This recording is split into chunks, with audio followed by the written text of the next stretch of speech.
Hi കൂട്ടുകാരെ, എല്ലാ കൂട്ടുകാർക്കും നല്ലൊരു ദിവസം നേർന്നുകൊണ്ട് ഞാൻ എൻ്റെ വീഡിയോയിലോട്ട് കടക്കുകയാണ്. അപ്പോൾ ഇന്നത്തെ വീഡിയോ എന്ന് വെച്ച് കഴിഞ്ഞാൽ നല്ലൊരു കിഡിലെ റെസിപ്പിയാണ്. കറിയൊന്നും ആവശ്യമില്ല. ഇത് വെറുങ്ങനെ കഴിക്കാൻ തന്നെ നല്ല ടേസ്റ്റായിരിക്കും. പിന്നെ ജോലിക്ക് പോകുന്ന അമ്മമാർക്കൊക്കെ സിമ്പിളായിട്ട് വീട്ടിലുണ്ടാക്കാൻ പറ്റുന്ന ഒരു ഐറ്റം കൂടിയാണ്. കുട്ടികൾക്കും നല്ല ഇഷ്ടമായിരിക്കും. അപ്പം നമുക്ക് നേരെ വീഡിയോയിലോട്ട് പോവാം. അതിനാവശ്യമുള്ളത് അരമുറി തേങ്ങ, പിന്നെ 2 വറ്റൽമുളക്, പിന്നെ നമുക്ക് ഒരു വലിയ സവാള ഉണ്ടെങ്കിൽ ഒരു സവാള എടുക്കുക. ചെറുതാണെങ്കിൽ 1-2 എടുത്താലും കുഴപ്പമില്ല. അപ്പോൾ ഞാൻ 2 ചെറിയ സവാളയാണ് എടുത്തിട്ടുള്ളത്.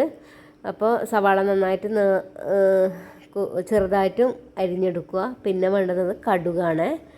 അപ്പോൾ ഒരു ചീനച്ചട്ടി വെച്ചിട്ട്, ചീനച്ചട്ടിയോ പാനോ എന്താണ് നിങ്ങളുടെ കയ്യിലുള്ളത് അത് വെക്കുക. ഞാൻ ഇരുമ്പിൻ്റെ ചീനച്ചട്ടിയാണ് യൂസ് ചെയ്യുന്നത്.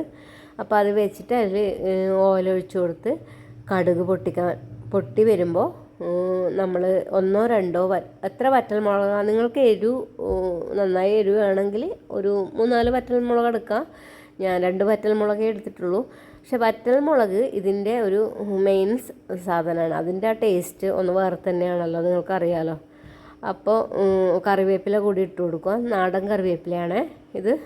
അപ്പോൾ ഏത് കറിവേപ്പിലയാണ് നിങ്ങളുടെ കയ്യിലുള്ളതെന്ന് വെച്ചാൽ അതിട്ട് കൊടുക്കുക.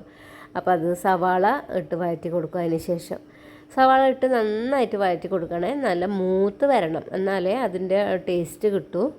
അപ്പോൾ ഇത് കുട്ടികൾക്ക് ലഞ്ച് ബോക്സിലൊക്കെ കൊടുക്കാൻ നല്ലൊരു ഐറ്റമാണ്. അപ്പോൾ കിച്ചുവിന് ഇന്ന് ലഞ്ച് ബോക്സിൽ ഇതാണ് കൊടുക്കുന്നത്. അവൾക്ക് പൊതുവേ കറിയോട് വലിയ താല്പര്യമൊന്നുമില്ല. അപ്പം നമ്മൾ പച്ചരി ഒറ്റ വിസിലേ വരണ്ടു. വെന്ത് വന്നിട്ടുണ്ട്.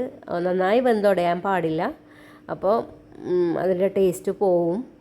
അപ്പോൾ നമ്മളെ സവാള നന്നായി മൂത്ത് വന്നിട്ടുണ്ട്. അപ്പോൾ അതിലേക്ക് ആ തേങ്ങ കൂടി ഇട്ട് കൊടുത്തിട്ട് സ്റ്റൗ ഓഫ് ചെയ്യണേ.